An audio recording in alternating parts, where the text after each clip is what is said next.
If you want to know something about yourself, sit on your bed one night and say to yourself, you got to mean this. Like, you got to be desperate. This is no game, this. It's like, my life is not everything I want it to be, and perhaps it's not everything that I need it to be. And by need, I mean my life is so unbearable that the suffering that's attendant upon that is make me nihilistic, cynical, bitter, resentful, homicidal, genocidal, unable to have a good relationship, prone to punish people for their virtues because of my jealousy, driving the proclivity to see evil everywhere except within my own heart. Like, these are problems, man. And you ask yourself, you sit on the bed and say, okay, man, I'm ready to learn something.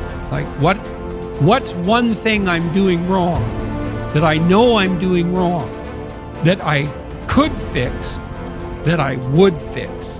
It's like, you meditate on that, you'll get an answer. And it won't be one you want, but it'll be the necessary one.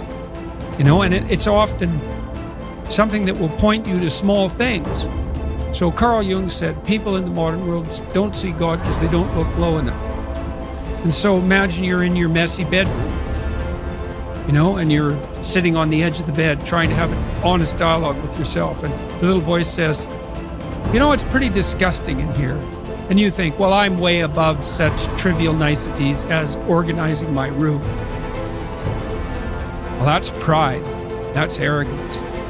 If you're above organizing what's actually yours, how in the world are you ever going to organize anything else? And so you get on your knees and you think, well, it's time to, take a brush to the toilet. And maybe that's where you start.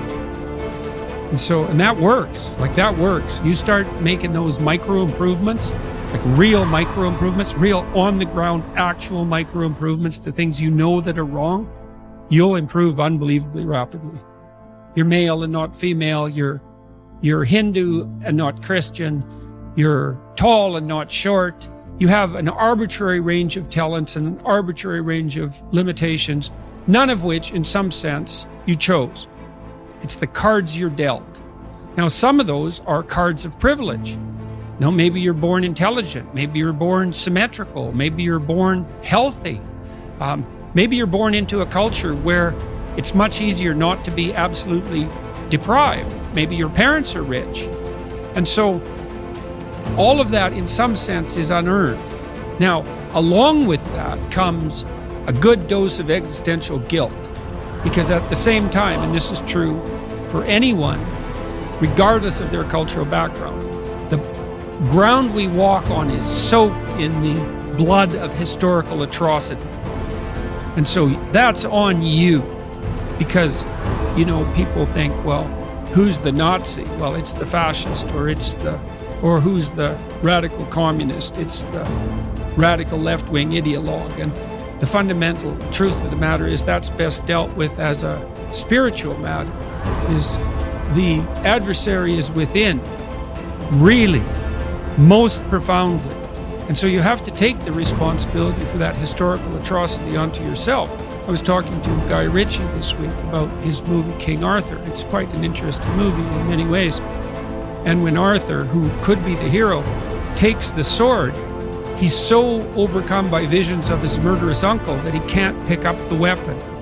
Well, think about that. Now, you have weapons at your disposal, but they've been used by your murderous uncle. Like, dare you wield them?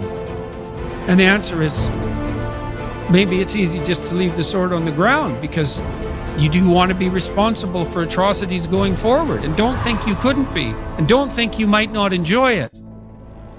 And so, the way you pay for your privilege is with your virtue. I mean that most particularly. You have these opportunities and this existential guilt, and the way you expiate that and atone is by doing your best to live the best possible life you can manage, to speak the truth, to treat people with respect, to abide by the principles of the dignity of the individual, and to put your house in order. And that's how you pay for your unearned privilege. All of us. And we all have our privileges and our curses. All of us have that. That's why it's not useful to be envious of people. You know, you're a young man, you see someone drive by in a Ferrari with a blonde, and you think, my God, he's got everything. And, you know, the woman in the car is a prostitute who's got a cocaine addiction, and her life is just one catastrophe after another. And he's had to lie and cheat his way into this position, and he's afraid that everything's going to come crashing down on him, and that's what you're jealous of.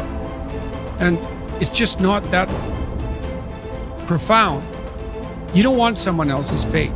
Man, your fate's enough, and your adventure's enough. It's plenty. It's more than you can ever fully realize. And so that's also part of the reason that we all believe that the individual has some intrinsic dignity. It's don't be so sure that your position in your room is so damn trivial. Might be your attitude towards it that's trivial. And if you're in dire straits and dire circumstances, just look at how much opportunity you have to make things better. Most of us have been raised to believe that the road to a happy life is paved with pleasure, and that the pursuit of pleasure is the path to fulfillment. But as we grow up, we begin to realize that life is not always easy or pleasurable. In fact, much of it is difficult and painful. We all experience loss, disappointment, illness, aging, and eventually death. We encounter stress, anxiety, and fear. We suffer from the slings and arrows of everyday life, and yet we continue to cling to the idea that happiness is found in pleasure and the avoidance of pain. We try to avoid our painful experiences by numbing ourselves with drugs or alcohol, distracting ourselves with TV, or obsessing over our work or our relationships. But the more we try to avoid the basic reality that all human life involves pain, the more we are likely to struggle with that pain when it arises, thereby creating even more suffering. The truth is that happiness is not found in the avoidance of pain, but in the willingness to face and accept our pain. It is in the willingness to experience our painful thoughts and feelings, to acknowledge them without judgment, and to take action in line with our values and goals. It is in the willingness to be present in the moment, to connect with our senses and our environment, and to find joy and meaning in the simple things in life. One cannot experience meaning in life without discovering the meaning of suffering. The meaning of suffering. Unavoidable and inescapable suffering alone, of course, can be the deepest possible meaning. The art of being human is learning how to deal with those painful moments. These moments require an attitude of inner willingness to suffer, while remaining in touch spiritually with one's own extended dimension. When this inner struggle becomes calm, one can experience how the lower somatic and psychological dimensions influence the higher spiritual dimension, but do not produce or cause it. One can discover despair despite success and fulfillment despite failure. The pessimist resembles a man who observes with fear and sadness that his wall calendar, from which he daily tears a sheet, grows thinner with each passing day. On the other hand, the person who attacks the problems of life actively is like a man who removes each successive leaf from his calendar and files it neatly and carefully away with its predecessors after first having jotted down a few diary notes on the back. He can reflect with pride and joy on all the richness set down in these notes, on all the life he has already lived to the fullest. What will it matter to him if he notices that he is growing old? Has he any reason to envy the young people whom he sees, or wax nostalgic over his own lost youth?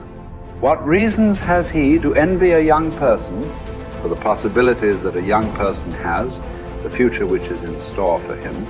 No, thank you, he will think. Instead of possibilities, I have realities in my past. Not only the reality of work done and of love loved, but of sufferings bravely suffered. These sufferings are even the things of which I am most proud, although these are things which cannot inspire envy. Don't aim at success.